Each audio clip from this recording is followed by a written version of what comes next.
Hi guys, it's Arielle. Welcome back to my YouTube channel. If you guys are all doing well, welcome back to Monday Chit Chats. I have lots of topics for you guys today, a couple things to catch up on, and I also have some questions that you guys submitted on Instagram, which is very fun. I do forget sometimes, but I really do try to post a little question box on my Instagram story. That way you guys can submit any questions or topics that you want to talk about on the podcast. So if you aren't following me on Instagram already, then you should. It's just Get the Margarita. I'm going to leave it on screen and link down below. And yeah, honestly, I love hearing from you guys. I love answering your questions. So whenever you see the little question box, don't hesitate to answer. First order of business, the people have spoken. The summer meetup is going to be on July 20th at 1 p.m., which is crazy. I got a little bit nervous today when I was putting it in my calendar because July 20th seems so close. It's like 3 weeks away, which is kind of crazy. But that was the date that the overwhelming majority of people were available. So I hope you guys still are available. And I'm thinking I'm going to host it at the Parc des Buttes-Chaumont, which is one of my favorite parks in Paris. It has a beautiful view of the city. It's a huge park. It's very scenic. And I looked on their website. It doesn't seem to be affected by any of the Olympic setup. So I think it should be fine. But I'll keep you posted if that changes. And so everyone who signed up, you're going to get an email from me. I know that's so old school. I was thinking about that too. I'm like, am I turning into my mother? Because who uses email? Maybe we'll do a WhatsApp group. I don't know. Honestly, if I sound kind of all over the place, it's because I am a little bit stressed that it's in 3 weeks, but it should be fine. The way that I was thinking of organizing it is I was going to do pizza. So I would bring the pizza and a cooler with like water, white wine, and rosé because hopefully it's going to be nice and sunny. And then I was thinking of also having a little Google Sheets sign up form if you guys want to bring snacks or other drinks and stuff. That way it could be kind of like a potluck picnic. And I'm also going to bring pétanque and mulki that we can play. So very exciting. Honestly, I am sorry that I sound kind of crazy right now, but I don't know. It's exciting. It's new. It's different. I've never done a meetup before. So yeah, very exciting. If you haven't signed up already, you still can. I just want your email to send you the information. So I'll leave the sign up sheet link down below. And yeah, I think that's all I had to say about the sign up. Yes, okay, those are all the points I wrote down. If you guys have any comments or questions or suggestions for the summer meetup, I would love to hear them. So leave them for me down below. A quick recap of last week of notable things that happened. I did my first rock dance, and I know I got a lot of comments telling me what the actual name of it is, but I Googled it, and apparently rock en six temps, which is the name in French, is called 6-beat rock. So tell me if that sounds familiar to you guys, but I did my first 6-beat rock class with my friends. I'm going to put a video on the screen because honestly, it was so fun. It was so fun. It's crazy because I'm such a bad dancer. Like I really am a very bad dancer. I'm not fluid with my movements. I'm not delicate with my movements either. There were a lot of other girls there where it was their first time doing this swing rock dance. And I don't know, I feel like they weren't as flaily as I was. Like my limbs really, my arms especially, they're kind of like all over the place. I'm spinning not at all in the vicinity of my partner. So yeah, it's crazy because I'm very bad at dancing, but I love it so much. Like you'll see in the videos, my smile was from ear to ear. I was just having the best time of my life, even though I wasn't so great at the dance part of it. And yeah, I just reaffirmed that I need to sign up for these classes in September. I just had such a good time. And also for anyone who listens to my podcast and lives or studies in Paris or who's coming to Paris, this rock class was hosted at a venue. It's not really a venue. It's a collection of restaurants in a building. It's called, oh my gosh, I don't want to pronounce it badly, but I think it's called La Felicita. Yeah, La Felicita. Let me look it up. Yes, it's called La Felicita, and it's basically a bunch of different Italian restaurants and bars and dance floor spaces, and it's owned by the Big Mama Group, which you guys will know of if you've seen any of the Instagram famous restaurants like Pink Mama, Big Love, Pizza Popolare. But yeah, generally speaking, I get this question all the time from people who want to know if the Big Mama restaurants are like a tourist trap kind of thing. And honestly, they're popular for a reason. They are such good restaurants. And La Felicita is the same. It's like great food, great ambiance. So we did the swing dance on the dance floor with the DJ and the instructor. And then after the dance class was over, we went back and forth from the outdoor terrace and bar to the dance floor. And yeah, it was just a really great ambiance, a really great time. I definitely recommend that if you guys are in Paris and you're looking for a place to go for drinks after work or on the left side of the Seine, then yeah, definitely very fun. What else? Oh, I did another basketball tournament this week. Again, it was the 3-on-3 tournament, and this time I entered with mostly the girls from my basketball team. So we were 3 girls, and also Jean came along with us because, I don't know, I don't think it's great to enter a 3-on-3 tournament with just 3 players. You never know if someone gets injured or someone's tired. It's good to have a sub. So yeah, we entered as 4, and it was so funny because, again, we're the only team with women on it, okay? And a lot of the teams, like the teams comprised entirely of men, don't take you seriously. And we, oh my gosh, we beat 3 out of the 4 teams, and you could tell they were so pissed. There was one guy that came up to me because I scored while he was defending me, and he was so pissed. He was like, oh, I can't believe you did that, Like, I'm watching you, and I was like, okay, all right, let's relax. But yeah, it was so funny. The teams that didn't take us seriously, we beat them almost instantly. And then there was one team where the final score was 17 for them and 14 for us. So we were 3 points away from coming in first place. So that was very fun. And Jean and I are also continuing decorating our apartment. Like, we've really picked up the pace on decorating. I know nothing looks different, but we did go out and we bought shelving for above the desk, shelving for above the TV. I had to spray paint parts of the shelving, like the support arms to hold the shelf up.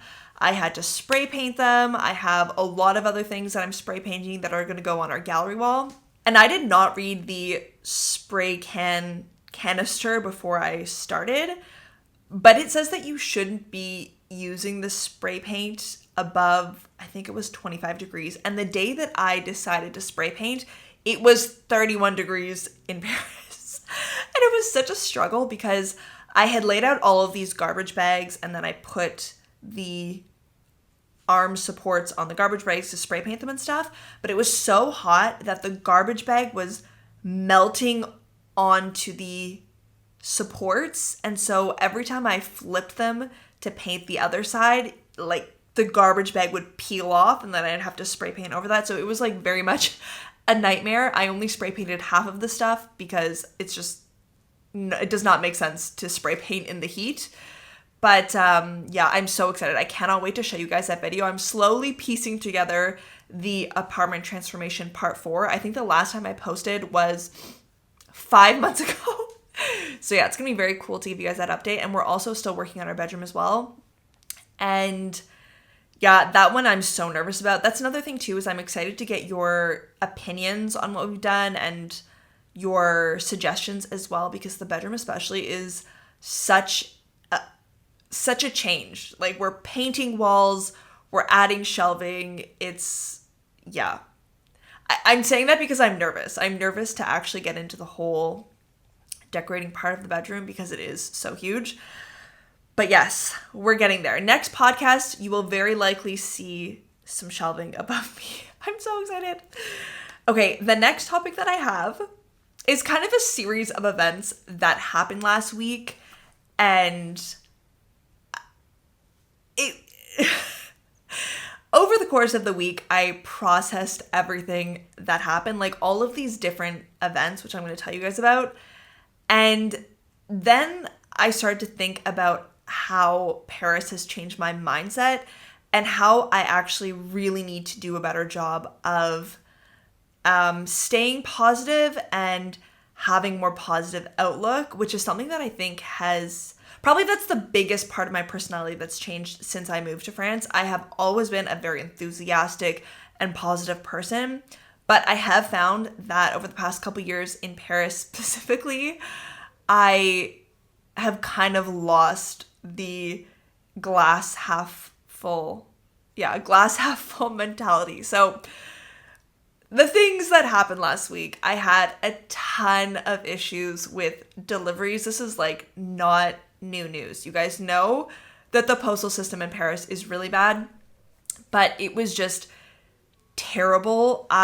Whenever I know I have a delivery, I set aside the entire day to receive that delivery, because I know that the person who's delivering the item, if I'm not home, then they're going to take it back to the post office. It's going to sit there for a couple days in redistribution, and it'll be a long time before I see that package. So I really do, I wake up at 7 in the morning. I have my phone on loud. I am waiting for the delivery person. I am on it. And every single package that got delivered last week, the person who was delivering either pretended to deliver, where, this happens quite often in Paris. It's called a tentative de livraison, like an attempt to deliver, where I don't know why they do it, but they say that they delivered or that they tried to deliver, but they never did. And then your package gets rerouted. And that's what I'm saying. It just gets on this endless journey. It just takes a long time to get your package if you miss the delivery man. And so anyways, there was 2 packages in 2 days where the delivery person did not call me, didn't even come to the building, didn't try to deliver the item, and it went back into the postal system. So I actually called to complain. I spoke to a manager, which is so rare and very cool that he called me to follow up everything. But yeah, it was just a lot of frustration. And then I had a 3rd delivery where I actually paid a lot of money for express shipping. Okay, it wasn't a lot. It was 20 euros, but that is a lot of shipping to pay for, in my opinion. And the guy, when he came to deliver, he told me that he was here. I have the address and the building and everything very clearly on the shipping label. And he calls me, and I assumed that he was at my building. So I go down in my pajamas. It was early in the morning, and I don't see him. And so I walk out onto the street and I don't see him. And he's on the other side of the street calling me. And I'm like, dude, the instructions are on the shipping label. Why, what are you doing making me come all the way out here to get the package? He was like, oh, well, I didn't see the building number. And I'm like, are you joking? It is literally right there. And, again, these aren't major things, but it's just frustrating. When there's so many of them, it's very frustrating. And then the worst thing that happened this week, you guys, oh my God. I'm going to make a video about it on my main channel, full story time about it, because I think that I just need to voice what happened, get it out there, hear what you guys have to say in the comments, and then move on with my life. Because the incident that happened, I've already mentioned it once on my podcast. I went to a restaurant gastronomique, a very pricey restaurant, because I wanted to include it on my itinerary. And I just had the most horrendous experience, truly the worst experience at a restaurant in Paris in my life. And it really got to me because it was not a cheap restaurant. It was very pricey. It was probably the most expensive restaurant I've ever been to in my life. And to pay that much money for the worst experience at a restaurant that I've ever had in Paris really upset me deeply. You guys know that I hate when I feel like I got scammed, and I really feel like this restaurant scammed me. And so for 2 weeks, I could not stop thinking about it. I couldn't sleep at night. I just was thinking about how pissed off I was for weeks. And so I finally emailed the restaurant, and I sent them a detailed list of everything that happened. It was shocking. When you guys see the story time, you'll understand. And the restaurant actually called me, and I talked with the restaurant owner, and I can't even get this out of my head because he said it 3 times. He said, we messed up 3 times. And he also said many times, we appreciate your feedback because it's going to help us improve the experience for our future customers. And I said to him, I'm like, I appreciate you saying that you messed up. I appreciate you taking the time to call me. And I appreciate you saying that my feedback is going to help you better perform and make sure that other people have better experiences than I did. However, you cannot charge the price that you're charging for all of this to have happened. and for you ultimately to admit that it was not a proper experience and that you guys did mess up. And I feel like I need some sort of solution and some type of compensation, because that's only what is fair. And the restaurant owner was just like, yeah, we're not going to do that. We're not going to invite you back for, a free meal. That's not what we're going to do. So sorry, my solution is that I'm calling you. Oh, sorry. Oh my God. His other solution is that I go back to the restaurant and spend this huge amount of money to eat there again, and that he would give me a free glass of champagne. And I'm like, that's really not a solution. And I didn't say anything else on the phone, because I'm like, it's, for me, it's not even about the money. It is just about the principle of it. If you as a business, you tell the customer, like, I messed up, and you don't offer a solution other than come back and spend your money again and I'll give you a glass of champagne, then that's not a real solution. You're not a good business. And that's why I feel like I got scammed. I feel like they actually do not care about their customers. And oh my God, it honestly makes me want to cry. And so, yeah, that happened. And really, truly, like, for weeks, it had been bothering my soul. I was so upset about this situation. And another thing that happened as well, like I was talking about the 3-on-3 tournament, it also really ticked me off that, again, none of the teams had respected the rule of having a woman on their team, and no one on the administration side really cared. And just all of these little things that happened last week that bothered me so much, that really got me fuming. And also, it didn't just get me fuming on the inside. These were also topics that I talked about with Jean, with my friends. Like, they were part of conversations, and I got really worked up talking about them. And I just realized, like, I have to have a more positive outlook on life. I have to just accept Paris for what it is. Like, living in Paris, businesses don't care about you. You don't get your deliveries.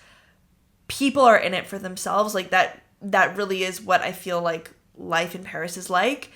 And just, I really need to focus on getting back to being more positive and being more compassionate and understanding, and just generally, I think, more easygoing, especially with the deliveries and stuff. I'm like, if you look at the grand scheme of things, it's really not the end of the world that I had to wait 4 days for a package. And, it's really not the end of the world.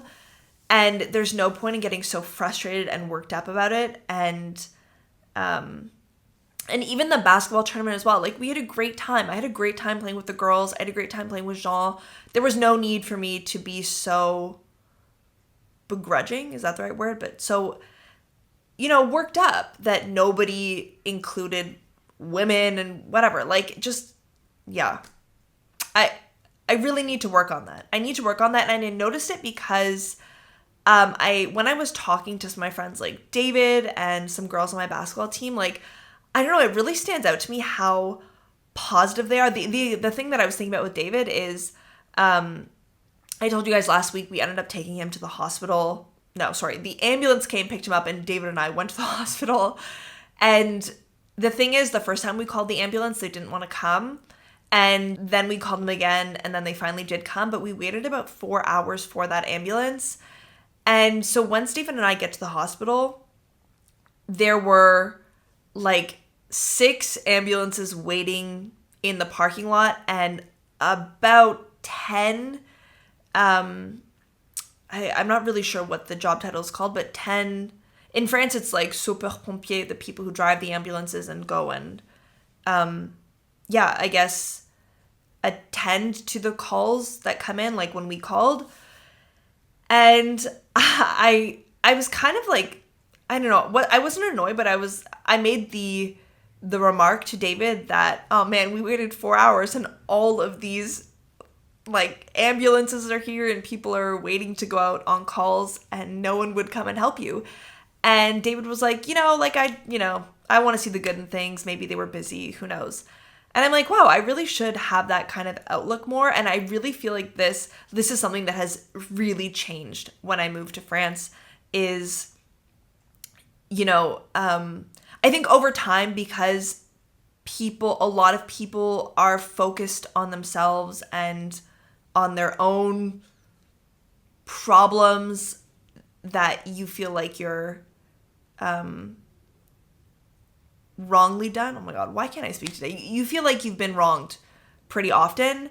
And I think that's what has led me to be a little bit more negative. But yeah, I've decided that I'm going to change my mindset. I've decided that I'm going to post the story time about this restaurant. I'm going to move on with my life, and I'm really going to try and,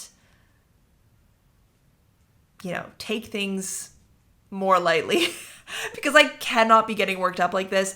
And it also does not feel good to be annoyed all the time. So just something that I thought about last week. Oh my gosh. Okay. The next topic I think is interesting if you guys are interested in social media, but I've written down, my morals can't be bought. And basically I had a company reach out to me probably 2 weeks ago, and they wanted to do a collaboration with me. They asked me to send my rates and stuff to do like a video integration, like to talk about the product in my video and stuff. And so I, sent them over everything, and they responded. They were good to go. And yeah, I sent them my standard response, because when they answered and they told me the amount that they wanted to pay me, and if I was okay with that, and if they could send over the contract and everything, the first thing that I always say is, yep, that sounds good. I would love to read the campaign brief. I would love to read the contract, but also I would like to test the product before I commit to a collaboration. That's just how I operate. Like, I will never, ever promote something on my channel that I don't believe in, or that isn't going to give people a good experience. Like, I'm just so not about that. I don't know. I just would never do that. And so I always make sure with every company that I promote on my channel, I test their product. I make sure that I like it. I make sure that it has good customer service. Like, I'm very serious about collaborations and what I promote on this channel. And they answered me, and I was really surprised by their answer. They told me that they would not let me test the product before I signed the contract, but that once I did sign the contract, then they would send me the product for free so that I could use it in the video integration and test it out and everything. And I was like, no way. Absolutely not. Like, that is so bizarre to me that you're not confident enough in your product, or that maybe there's something wrong with the product, that you wouldn't let me test it beforehand before I commit to a collaboration. Because this is not my first collaboration. I've done enough collaborations to know how things work and know what the industry standard is, and not a single business that I have worked with has been opposed to sending me the product in advance so that I could test it before I decide whether or not I want to go forward with the collaboration. It's like an integral part of a collaboration. Like, how could you expect an influencer to vouch for a product that they've never even tried? And yeah, I talked it over with my mom and with Jean and everything, because when you're a small creator like me, video integrations and collaborations and everything are essential, because it's essential to earn money in some way other than just AdSense from YouTube.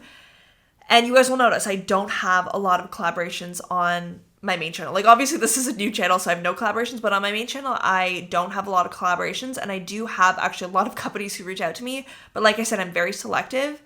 And this one was a tough one, because we had the rates set. I really thought their product was good. I was like, if this is a good product, if it works and everything, this would be such an asset for anyone who's traveling, never mind traveling to Paris.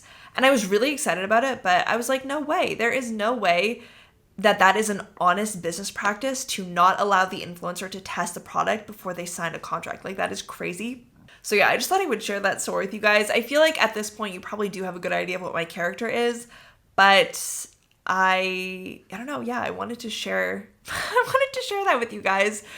And yeah, I just would never promote something on my channel that I couldn't test beforehand. Like, I actually could not even believe that they asked me to do that. So, okay, why is that my last topic on my list here? I thought I had so much more to talk about, but as I'm rereading my list of topics, I realized that I also didn't mention in my list of fails that a man also hit me with his helmet in the street. I was going to a restaurant and a man who got off his motorcycle literally whacked me with his helmet. It was so easy for him. He could have just like lifted his helmet as we crossed because we were walking like this, and he smacked me with his helmet, and I was shocked. I turned around, I was like, dude, what? And he did nothing. No apology, nothing. And I'm like, no. See, I cannot get worked up. I cannot get worked up about this anymore. But yeah, it really is in Paris. You come across this almost on a daily basis of just small encounters that are negative, and when you have so many accumulate, I feel like that just makes you think more negatively of the world. So yeah, I got to get a handle on it.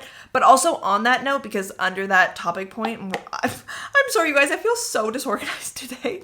It's because I'm filming on not my regular filming day. Like I normally film my podcast on Mondays, but I am specifically filming this podcast on Sunday because the elections in France are today, and I need a full 7 days, I think, to process the French elections, whatever happens. I didn't want to film a podcast with the elections, being on the forefront of my mind. So I'm filming this on not my usual day. I think I'm like all over the place in my mind. But yeah, another thing that I wanted to talk about, because the man who hit me with his helmet was on the night that I was on my way to test a new restaurant for my itineraries.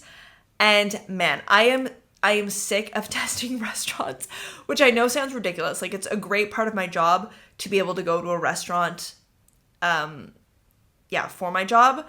But the thing is, I'm still trying to find the higher level restaurants to include on my itineraries. I told you guys about this, I think, last week, where I'm trying to add in more bistronomique restaurants to my itineraries. And it's not that they're expensive, but they're probably in the 100 to 150 euro range. And so to test more than 3 or 4, it like gets expensive. And also you get let down when the experience isn't great. And so I tested another bistronomique restaurant for my itinerary, and I was so disappointed. And this one I was so hopeful for because it had a 4.9 rating on Google, and it was listed as a Bibe Gourmande on the Michelin Guide website. And a Bibe Gourmande is a restaurant that the Michelin Guide has flagged to be high quality, really good food, but for an affordable price, as opposed to a Michelin starred restaurant, which typically have hundreds, if not €1,000 price tags for a meal there. And so I was like, what could go wrong? It's really well rated on Google. It's in the Michelin Guide. This has to be a great restaurant. And it was so bad. I couldn't believe it. And this is the second time that a restaurant listed on the Michelin Guide has done me dirty. That has been really bad. Like the person who, like the server was really nice, and the atmosphere was nice, but the food was really subpar. Like there are significantly better restaurants in Paris than this restaurant, and it just wasn't worth the price. It wasn't worth the time. And like I said, this is the third or fourth restaurants that I've tested that I've been really disappointed by. And so I'm over it. I have 2 more restaurants that I have to test to see if they will work on my itineraries. But yeah, it just really, oh my God. It made me think of 2 things. Number one is that it made me realize that there really is value in the guides that I'm creating, because I've already mentioned this before, but I'm doing all the groundwork. Like I'm testing things. You guys know that if I'm recommending you something on an itinerary, if I'm sending you somewhere, it's going to be great. Like I really am. I have a very high level, a high expectation for anything that I'm putting on the itineraries. And then my other thought was that I don't know if I trust the Michelin Guide anymore. Like there has to be some sort of, I don't know, bribery system, or I don't know. I was just shocked that these 2 restaurants that I went to were on the Michelin Guide, and they were so bad. And so on that note, once I do find this second restaurant that I'm trying to nail down for my itinerary, anyone who's purchased an itinerary will get the updated version with these bistronomique restaurants. But yeah, it's really hard, you guys. Like, I am trying my best to finish my V2. It's just, I don't know. I want the restaurants that I'm sending you to be perfect. And it's taking some time to find the right ones. But yeah, let's get to your questions. Robin says, how many times have your parents visited you and will they be coming over soon? My parents have only visited me once, believe it or not. And it was a couple years ago. The thing is, like, they were supposed to visit me this year. We had everything planned. But I have a dog. You guys would have seen her in my Canada vlogs. I have a little tiny dog named Zoe, and she's quite old. She's got to be 16 years old, and she does have digestive problems. And not just that, but when my parents leave, if ever they go on vacation, if ever they leave my dog for more than a couple days, she really gets upset and very sick. And actually, one of my aunts went on vacation pretty recently. Not to tell a sad story, but she went on vacation pretty recently, and her dog is about Zoe's age, like 16 years old. And her dog, unfortunately, passed away while she was gone. And you kind of attribute that to the fact that your dog is, I guess, misses their routine, and when they're older, this really affects him. And hearing that story, my parents just do not want to put my dog through that. They don't want to lose Zoe while they're on vacation. They don't want to be the reason that something happens to Zoe. And Zoe has had this problem for a couple years, and so they really have put all of their travel on hold because they don't want to leave my dog.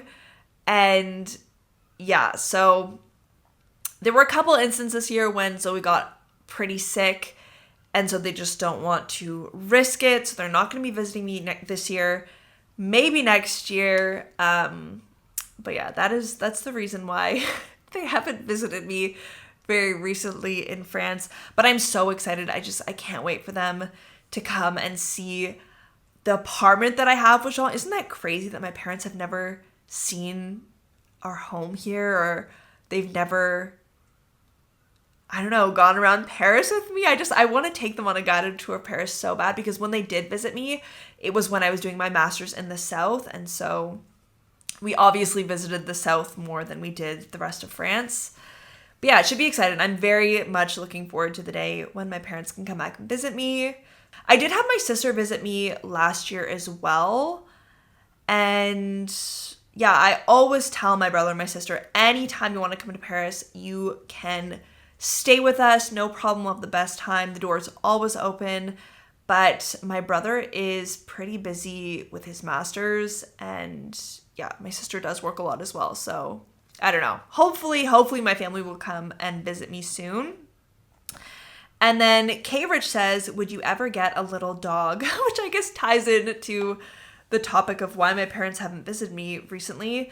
Because yes, I would love to get a dog. I dream of getting a dog. I tell Jean all the time that I want to get a dog, but I'm very hesitant for the exact same reason as what I'm seeing with my parents right now, is that having a dog is such a huge responsibility. And as someone who travels quite often, who just is all over the place for work and stuff, I think it'd be really hard to have an animal that you really have to be there for and take care of on a daily basis.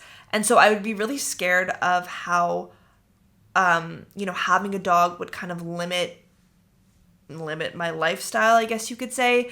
And another reason is that we live in a very small apartment in Paris, and I think it would just be so unfair to a dog to have to live in this kind of confined space, to not have a backyard or like a huge green space to play in and stuff. So yeah, I would love to get a dog, but I think that we will get a dog. But I think that the right time to get a dog is when we have children, because then you already have the responsibility of children. Adding a dog on is like not going to affect your lifestyle the way it would if you didn't have children, for example. And hopefully when John and I choose to have children as well, we'll have a house and more space for the dog. So yeah, I would love to get a dog, but I think it'll wait for the future. And then Kate says, what's the best bookshop in Paris? For me, the best bookshop is Gilbert Joseph, and the one specifically by the Cluny Museum. I believe it's in the 5th arrondissement. The reason I say this is because I prefer to read in English. I do read in French, but I enjoy reading in English a lot more. And it's tough to find a bookstore in France that has a wide selection of English literature. And not just that, but I also really do prioritize buying secondhand. And Gilbert Joseph, again, has one of the biggest collections of not just English books, but also secondhand English books. So yeah, that's why I prefer them. If you've ever been to, or if you've never been to Gilbert Joseph, it's 5 floors of books. You have so much to go through, so many options. And yeah, that's why I love it. If you were expecting me to say Shakespeare and Co., that has got to be probably my least favorite bookstore, actually. I like the concept. I like the history. I love the history and concept of the Shakespeare and Co. bookstore, but it really has become very much a tourist trap, I want to say. I mean, can a bookstore really be a tourist trap? No, but the thing is, there's always a lineup out the door, and inside it's always jam-packed. So yeah, I don't find it an enjoyable place to actually shop for books. If you want to just go in and see and look at kind of the magical decor, then definitely, but I don't think I would buy my books there. I find it very stressful, actually. So yeah, that was the last question. That is all for today's podcast. I'm sorry if I seemed really all over the place. I think it's the fact that I'm filming on a Sunday that's really throwing me off. We'll not be doing this again. But yeah, thank you guys for tuning in. I hope you enjoyed listening. And I will see you guys on Thursday for a very fun video that I actually filmed in Fura. I filmed part in Fura and part in Paris. So yeah, it's gonna be a good one. So I'll see you guys on Thursday. Thank you for watching. And yeah, I hope you guys have a really good rest of your week.